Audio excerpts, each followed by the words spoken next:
로마서 9장 20절에서 24절 말씀 우리 보도록 하겠습니다.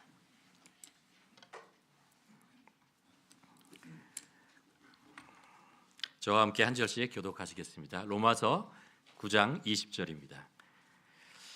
이 사람아, 내가 누구이기에 감히 하나님께 반문하느냐? 지음을 받은 물건이 지은 자에게 어찌 나를 이같이 만들었느냐 하겠느냐?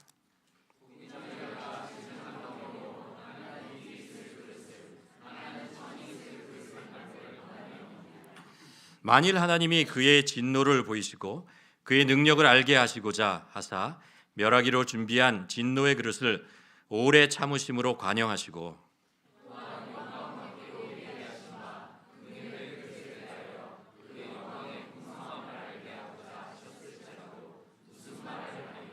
계속 읽겠습니다. 이 그릇은 우리인이 곧 유대인 중에 뿐만 아니라 이방인 중에서도 부르심. 아멘. 우리가 또 16년 동안 하나님께서 또 교회를 세우시고 이끄신데 감사하는 마음 또 축하하는 마음을 가지고 우리가 말씀을 듣고 있잖아요. 부흥회를 하고 있는데 금요일부터 이제 조육준 목사님 오셔서 말씀 전하고 계십니다. 조육준 목사님은 나나에모에 있는 원주민 교회 담임으로 11년째 사역하시고 계시고요. 153 선교회라는 원주민 그 BC에 있는 원주민들을 섬기는 그런 선교회를 만들어서 또 대표로 수고하고 계십니다. 조육준 선교사님도 이민자로 16살에 2000년에 이 밴쿠버에 오셔서 거기서 이제 16살이면 몇 학년인 줄 아십니까? 네, 11학년. 10학년, 11학년 이때죠. 그때 오셔서 이제 그때 어렵잖아요, 굉장히 고등학교 2학년에서 3학년 진짜 어렵게 하고 여러 가지 일들을 많이 겪으시고 또 하나님이 부르셔서 그 과정 속에서 또 목회를 하시게 되셨습니다. 그래서 귀한 사역들을 그 이후부터 계속해서 지금까지 충성되게 하고 계신데요.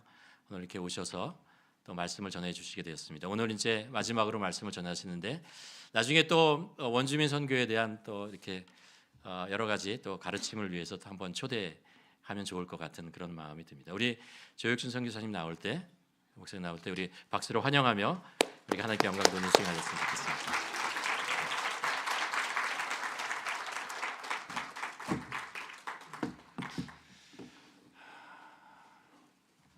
할렐루야. 우리가 하늘의교회 성도님들을 이렇게 3일 연속으로 뵈니까요, 너무 반갑습니다.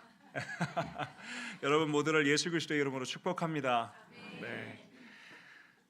오늘 이 시간에는 우리 목사님께서 말씀하신 것처럼 나는 토기장이의 손에 있는 흙입니다라는 제목으로 하나님의 말씀을 증거하겠는데요. 제가 지난 11년간 나나이모 원주민교회를 섬기면서 가장 많이 들었던 질문 중 하나는 목사님 그만두고 싶을 만큼 힘든 적은 없었습니까? 라는 질문입니다.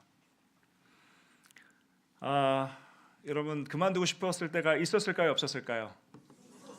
네, 어제 오셨던 분들은 제가 비밀이라고 말씀드렸는데 네, 많이 있었습니다. 셀 수 없이 많았습니다. 또 이게 원주민 선교를 하다 보니까 이게 영적인 전쟁터다 보니까 우리가 상상할 수도 없는 정말로 별의별 일들을 다 겪게 되더라고요. 말씀드린 적 있는 것 같은데요. 금요일 날 저희 교회 와가지고 이제 교회를 폭파하겠다고 협박하시는 분도 있고, 살해하겠다고 협박하는 분도 있고, 여러분들 다 당해보셨나 봅니다. 별로 이렇게 놀라질 않으시네요. 네. 또 별의별 일들이 다 있어요. 그 중에 또 몇 가지 여러분들하고 나눠보면은, 제가 나나이모 원주민교회 부임한 지 얼마 되지 않았을 때에 저희 교회가 한 30년 넘게 주관한 이 원주민 가족 캠프가 있어요. 그래서 밴쿠버 섬에 있는 원주민들이 모여서 가족들이 모여서 하는 그런 캠프였는데요. 제가 부임하자마자 그 다음 해에 원주민 이 청소년들 사이에 이렇게 불미스러운 사건이 좀 있었어요. 그러니까 이제 저희 교회와 저를 상대로 이 소송이 제기된 적이 있습니다. 그 뒤로 이 소송으로 인해서 이 캠프는 이제 아예 중단이 되고 없어져 버리게 됐는데요. 살다 이게 처음 소송을 당해 보니까 이게 정말 막막했습니다. 정말 이 목회자로서 또 교회의 책임자로서 무엇을 어떻게 해야 될지 몰라서 아주 큰 스트레스를 받았던 기억이 있어요. 팬데믹 때 역시 잊을 수 없는 힘든 순간인데요. 이 팬데믹 때 팬데믹 전에는요, 여름마다 밴쿠버에 있는 여러 한인 교회들이 저희 교회로 단기 선교를 왔었습니다. 그래서 저희 교회는 여름 방학 2달 내내 저희 교회에서는 매주 여름 성경학교가 진행이 됐었어요. 2달 내내. 그래서 아이들이 오고 청소년들이 오고 교회 협력하는 교회들이 오고 사역이 활발하게 움직였습니다. 그런데 팬데믹이 시작되자 그 모든 연결이 한순간에 끊어졌습니다. 사역도 멈췄고요, 후원도 끊겼고 연락도 끊겼습니다. 정말 아무도 전화 한 번 안 하시더라고요. 하지만 교회는 계속 유지되어야 했습니다. 우리 목회자분들 사례비도 계속 나가야 했고요, 각종 교회 공과금도 내야 했고 교회 보험료도 내야 했습니다. 이 교회 문을 닫아야 할지도 모르는 상황이 되었어요. 이 담임 목사로서 참 마음이 무너지는 시간을 지내야 했습니다. 개인적으로도 낮에는 제가 사역을 하고요, 밤에는 이제 야간 택시 운전을 하면서 가정을 돌봤었습니다. 그런데 팬데믹이 오면서 그것도 어려워졌어요. 이후 직장을 구하려고 수많은 곳에 이력서를 냈지만 쉽지 않았습니다. 그나마 연락이 오는 것은 주일날도 일해야 하는 그런 직장에서만 연락이 오더라고요. 목사로서 사역을 포기할 수 없었기에 그 길도 갈 수 없었습니다. 그때 저는 참 무력했습니다. 담임 목사로서도 무력했고요, 한 가정의 가장으로서도 저는 참 무력했습니다. 믿음이 없는 사람이어서 힘든 것이 아니었습니다. 제가 기도를 안 하는 사람이기 때문에 힘든 것도 아니었습니다.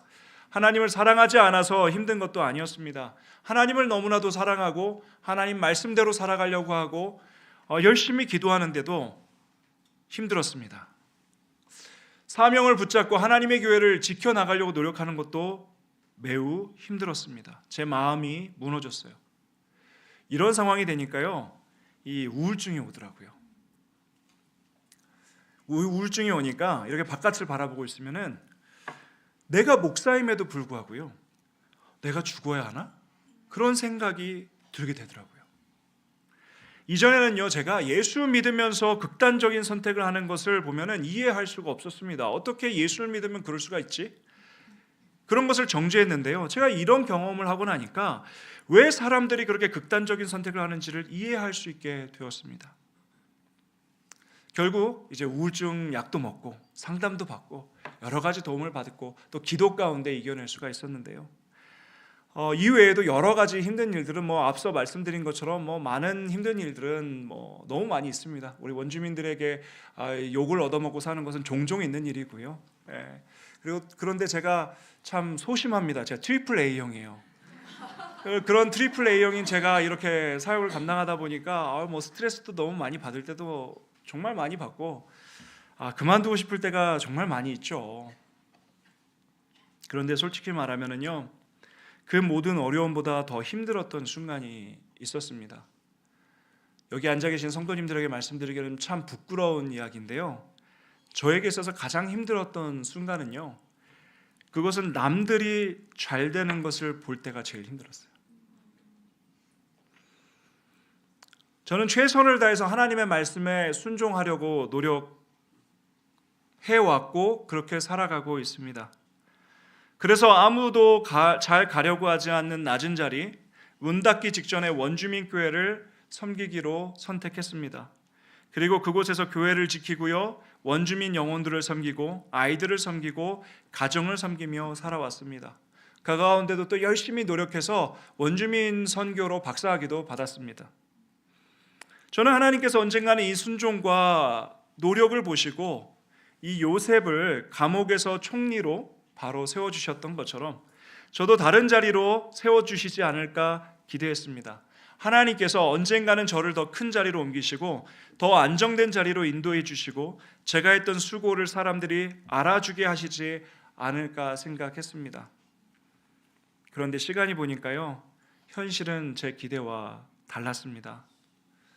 나는 아무리 노력해도 잘 안 되는 것 같았습니다.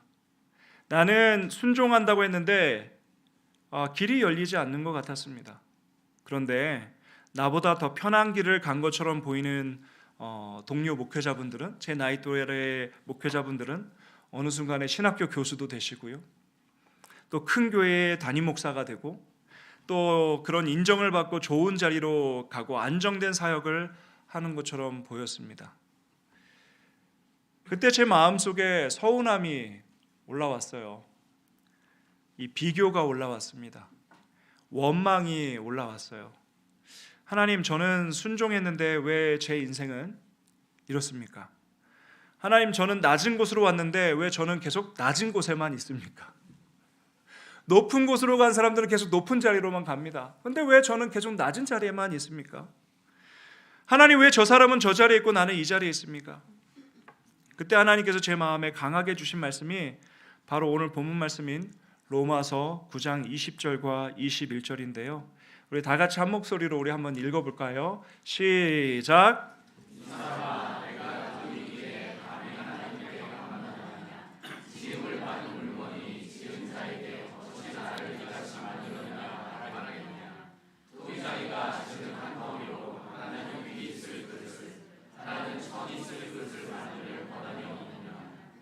이 말씀은 저를 먼저 위로하지 않았습니다.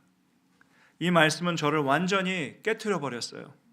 이 사람은 네가 누구이기에 감히 하나님께 반문하느냐라는 말씀이 제 가슴을 막 치더라고요.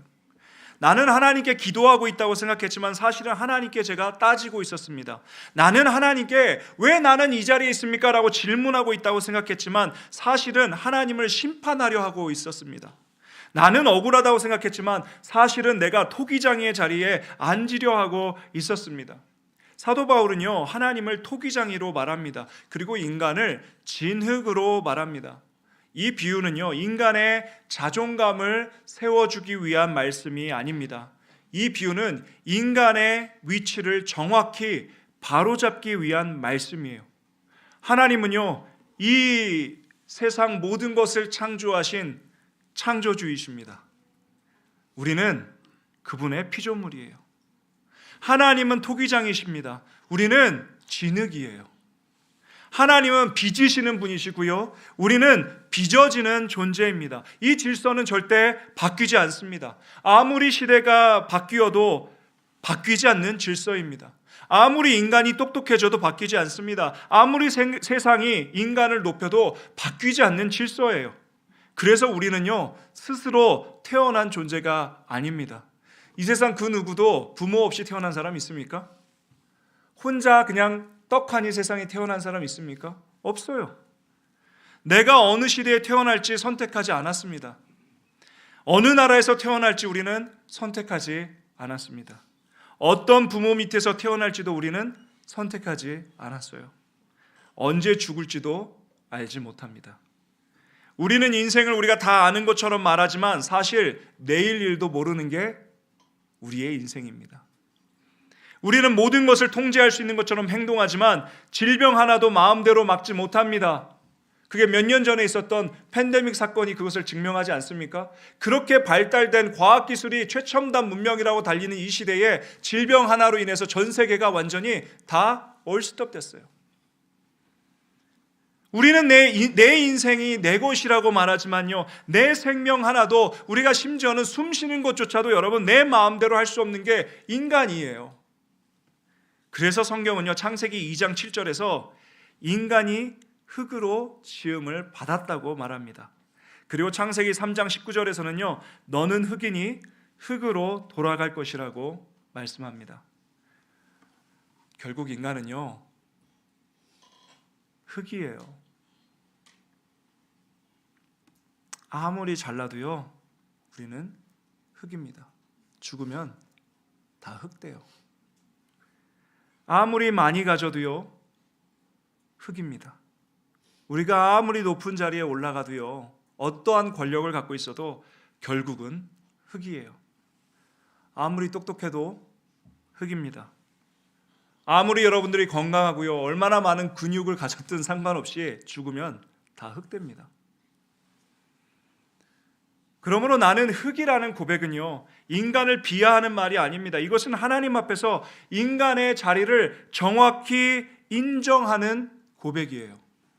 내가 흙이라는 사실을 잃어버릴 때 우리는 하나님께 따지기 시작합니다. 내가 흙이라는 사실을 잃어버릴 때 우리는 남과 비교하기 시작합니다. 내가 흙이라는 사실을 잊어버렸을 때 우리는 하나님이 나에게 설명해야 한다고 생각합니다. 왜 나를 이렇게 만드셨습니까? 왜 나를 이 자리에 두셨습니까? 왜 저 사람은 귀하게 쓰시고 나는 이렇게 두십니까? 라고 하나님께 설명을 요구하기 시작합니다. 언제요? 내가 흙이라는 사실을 잊어버릴 때. 그런데 하나님은 이렇게 말씀하십니다. 이 사람아, 네가 누구이기에 감히 하나님께 반문하느냐? 이 말씀이요, 제 마음 가운데 들어오니까요, 제 질문이 바뀌기 시작했습니다. 하나님, 왜 저를 이렇게 하셨습니까? 왜 나를 이곳에 계속 두고 계십니까가 아니라, 하나님, 저는 누구입니까? 제가 무엇을 해야 합니까? 그리고 말씀 앞에서 답을 얻었습니다. 나는 토기장이가 아니라 흙이라는 거예요. 그런데 그냥 흙이 아니고 토기장이의 손에 있는 흙이라는 것입니다. 이 고백이 제 안에 들어오니까요, 이 비교가 무너지기 시작했습니다. 남이 잘 되는 것을 보며 올라오던 억울함이 조금씩 무너지기 시작했습니다. 내가 원하는 자리에 있지 못해서 생기던 원망이 조금씩 무너지기 시작했습니다. 왜냐하면요, 다른 사람이 어떤 그릇으로 빚어지든 그것은 하나님의 주권이기 때문입니다. 저 사람이 잘 되든 못 되든 그건 하나님의 주권인 거예요. 내가 잘 되든 못 되든 그건 하나님의 주권이라는 거예요. 내가 어떤 그릇으로 빚어지는 것이 하나님의 주권입니다. 하나님이 나를 이 자리에 두셨다면 이 자리에도 하나님의 뜻이 있다는 거예요. 하나님이 나를 이 원주민 사역에 두셨다면 이 사역에도 하나님의 목적이 있습니다. 중요한 것은 내가 원하는 그릇이 되는 것이 아니라 중요한 것은 토기장이의 손에 붙들려 있는 것입니다.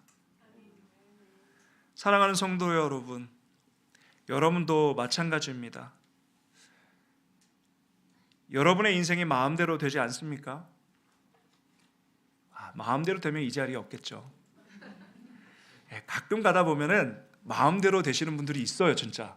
근데 그분들은 예수를 안 믿더라고요.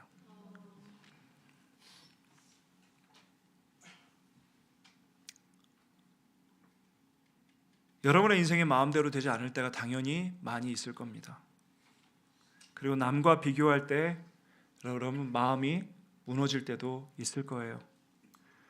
하나님께 서운한 마음이 있습니까? 왜 나는 이렇게 살고 저 사람은 저렇게 잘 되는가? 또 우리가 자식을 키우다 보면은 내 자식은 이 모양 이 꼴인데 남의 자식은 왜 이렇게 잘났는가? 또 결혼해서 살다 보면은 내 남편은 이 모양 이 꼴인데 왜 저 집 남편은 저렇게 잘났는가? 라는 질문이 있습니까? 그때 우리가 먼저 붙들어야 할 고백이 있습니다. 나는 흙이라는 거예요. 우리 다 같이 따라해 볼까요? 나는 토기장이의 손에 있는 흙입니다. 내가 흙이라는 존재, 정말 무가치한 존재라는 것을 우리가 알 때에 내가 토기장이의 손에 있어서 토기장이가 얼마든지 마음대로 빚을 수 있는 그런 존재라는 것을 알 때에 우리는 겸손해질 수밖에 없다라는 거예요. 하나님 앞에 따질 수가 없다라는 것입니다. 그런데 성경은요, 여기서 끝나지 않습니다. 성경은 우리를 흙이라고 무가치한 존재라고 말하지만 동시에 우리를 귀하다고 말합니다. 왜 그렇습니까? 우리가 본래 귀한 재질이어서가 아닙니다.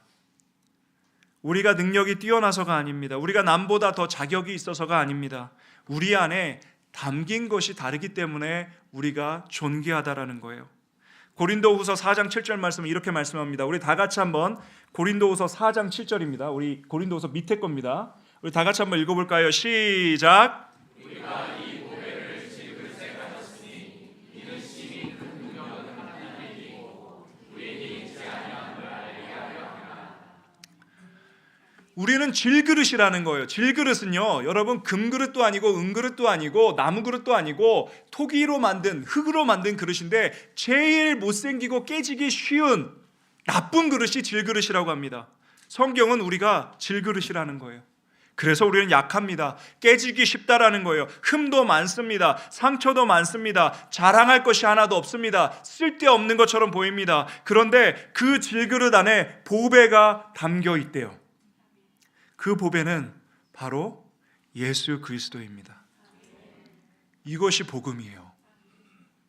내가 잘 먹고 잘 살고 성공하는 것이 여러분 절대 복음이 아닙니다. 내 안에 내가 아무리 약하고 내가 보잘것없는 질그릇 같은 존재이지만 그 안에 예수 그리스도가 있기 때문에 내가 존귀한 자가 되는 것, 이것이 복음이라는 거예요.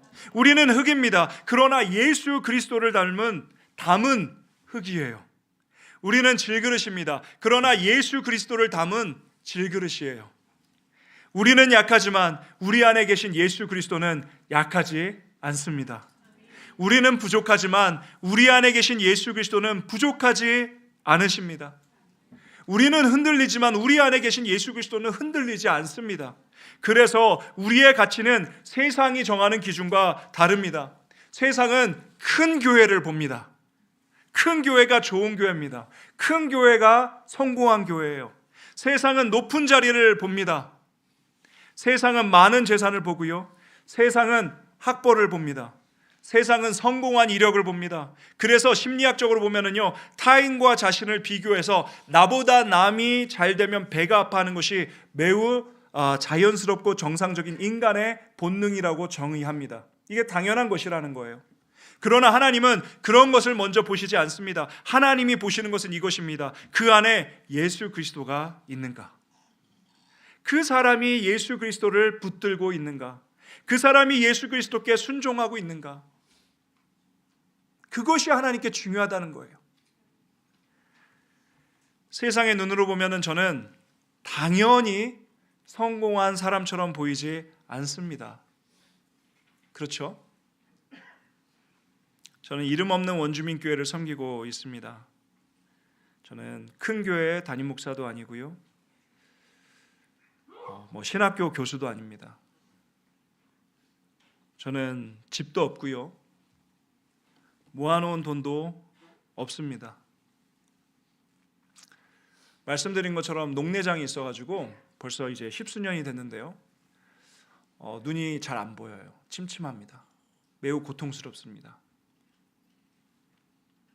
또 제가 말씀드린 것처럼 저는 매우 속 좁은 사람이라서 제가 이 사역을 감당하다 보니까 스트레스를 너무 많이 받다 보니까 이제 간도 안 좋습니다.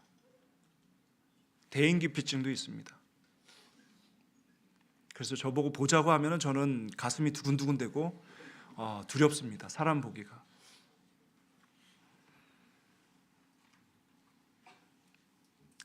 저희 자녀들 학원을 보내거나 다른 방과 후 활동 전혀 시키지 못합니다. 당연히 세상적인 기준에서는 성공과는 거리가 멉니다. 그러나 하나님 앞에서의 기준은 다릅니다. 내 안에 예수 그리스도가 계시다면, 내가 그리스도께 순종하며 살아가고 있다면,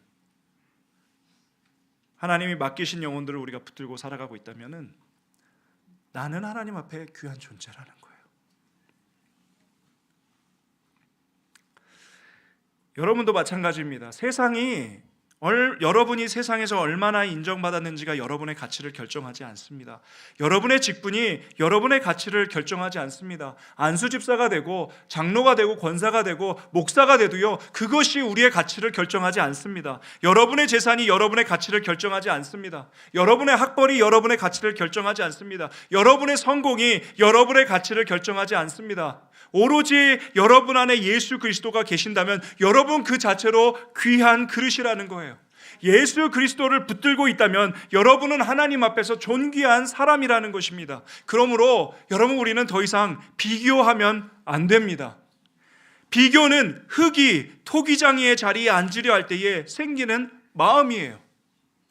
왜 저 사람은 저렇게 빚으셨습니까? 왜 저는 이렇게 빚으셨습니까? 왜 저 사람은 금그릇처럼 보이고 저는 질그릇처럼 보입니까? 그러나 여러분, 믿음을 갖고 있는 성도는 이렇게 고백합니다. 주님, 저는 흙입니다. 주님, 저는 주님의 손에 있습니다. 주님이 빚으신 대로 살겠습니다. 주님이 두신 자리에서 순종하겠습니다. 즉 비교는요, 옛사람의 죄성입니다. 예수 그리스도 안에서 새롭게 거듭난 성도는 더 이상 비교하지 않습니다. 왜냐하면 내가 토기장이가 아니라 흙이라는 것을 아는 참된 성도이기 때문입니다. 한인교회에서 가장 시끄러울 때가 언제입니까? 한우리교회는 시끄러운 적이 없어서 잘 모르시는군요. 보통 한인교회에서 가장 시끄러울 때는요, 직분자를 세울 때가 가장 시끄럽습니다. 권사를 세우고 안수집사를 세우고 장로를 세울 때 우리는 종종 시험에 듭니다. 나는 더 오래 섬겼는데, 나는 더 많이 봉사했는데, 나는 더 자격이 있는데 왜 저 사람은 되고 나는 안 되지? 그래서 우리가 많은 분들이 시험에 들고 교회를 떠나기도 합니다. 그때 우리에게 필요한 말씀이 바로 이것입니다. 이 사람아, 네가 누구이기에 감히 하나님께 반문하느냐? 직분이 나를 귀하게 만드는 것이 아닙니다. 사람의 인정이 나를 귀하게 만드는 것이 아닙니다. 높은 자리가 나를 귀하게 만드는 것이 아닙니다. 예수 그리스도가 나를 귀하게 만듭니다. 남과 비교하는 우리의 죄성을 버리고 우리는 감사해야 합니다. 내가 원하는 자리에 있지 않아도 우리는 감사해야 합니다. 내가 원하는 만큼 인정받지 못해도 감사해야 합니다. 내가 생각한 인생의 모양과 달라도 감사해야 합니다. 왜냐하면 나는 토기장이의 손에 있기 때문입니다. 그리고 내 안에 예수 그리스도라는 보배가 있기 때문에 우리는 감사해야 되는 거예요. 저는 이 말씀을 붙들면서 한 가지 훈련을 하기 시작했습니다. 힘든 일이 생기거나 부정적인 생각이 올라오거나 남과 비교하는 마음이 들 때마다 먼저 입술로 고백합니다. 하나님 감사합니다. 감사합니다. 그럼 제 아내가 가끔씩 물어봐요. 뭐가 그렇게 감사해요? 감사한 게 있어서가 아니라 감사합니다.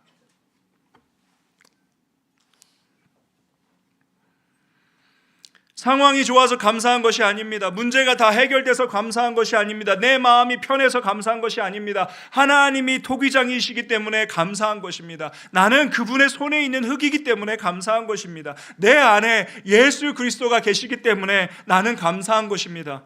이에 성경은 데살로니가전서 5장 18절에 이렇게 이야기합니다. 우리 다 같이 읽어볼까요? 시작.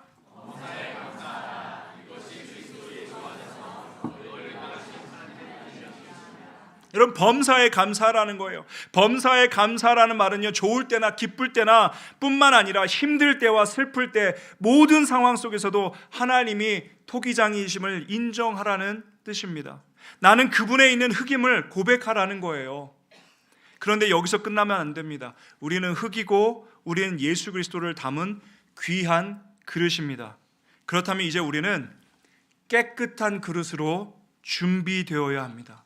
디모데후서 2장 20절과 21절에 보면은요, 이렇게 기록되어 있습니다. 우리 다 같이 한번 읽어볼까요? 시작.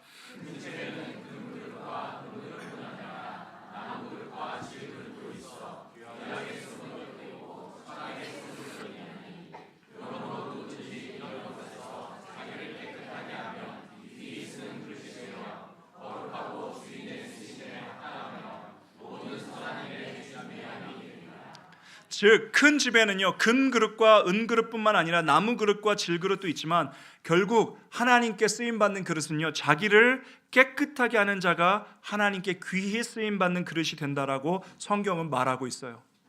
내가 어떻게 태어났는지, 어떤 가정에서 태어났는지, 내가 얼마나 갖고 있는지, 내가 얼마나 잘났는지가 중요하지 않다는 거예요. 하나님께서 보시는 귀한 그릇은 깨끗한 그릇이라는 거예요. 하나님은 깨끗한 그릇을 사용하십니다. 금 그릇이라도요, 더러우면 쓸 수 없습니다. 질 그릇이라도 깨끗하면 주인의 손에 쓰임 받을 수 있습니다. 그러므로 우리는 세상의 기준으로 자신을 증명하려고 해서는 안 됩니다. 직분으로 자신을 증명하려고 하지 마십시오. 헌신의 양으로 자신을 증명하려고 하지 마십시오. 얼마나 여러분들이 많이 했는지, 헌금을 많이 했는지 그것으로 하나님께서 보시지는 않습니다. 능력으로 자신을 증명하려고 하지 마십시오. 사람의 인정으로 자신을 증명하려고 하지 마십시오. 하나님 앞에서 깨끗한 그릇으로 우리는 준비되어야 합니다. 이를 위해서는 여러분 우리가 죄를 버려야 합니다. 탐심을 버려놓아야 하고요. 교만을 회개해야 합니다. 비교심을 씻어내야 돼요. 남과 비교하는 것을 멈춰야 됩니다. 원망을 내려놓아야 합니다. 세상의 정욕, 잘 먹고 잘 살 거 이런 거 여러분 우리가 비워내야 합니다.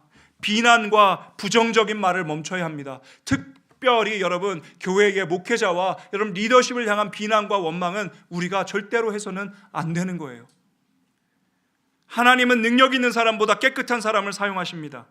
하나님은 유명한 사람보다 순종하는 사람을 사용하십니다. 우리 살아계신 하나님께서는 화려한 그릇보다 주인의 손에 맡겨진 그릇을 사용하십니다. 그리고 우리는 하나님의 오래 참으심을 가볍게 여기지 말아야 합니다. 우리가 살펴본 로마서 오늘의 본문 말씀 로마서 9장 22절은 이렇게 말씀합니다. 우리 다 같이 한번 읽어볼까요? 시작.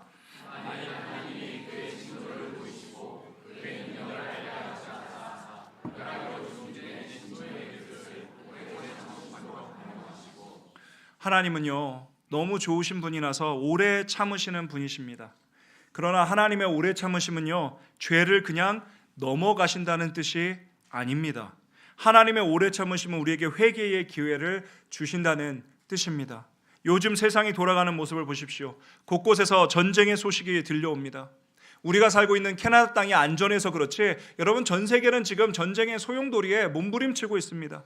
나라와 나라가 충돌하고요. 민족과 민족이 대립하고 사람들의 마음은 점점 더 강팍해지고 있습니다. 자연재해도 점점 더 두려운 모습으로 우리 앞에 나타납니다. 지진이 발생하고 홍수가 나고 산불이 나고 기근과 이상기후와 같은 소식을 들을 때마다 우리는 단순히 세상이 원래 그런 것이라고만 말할 수 없습니다.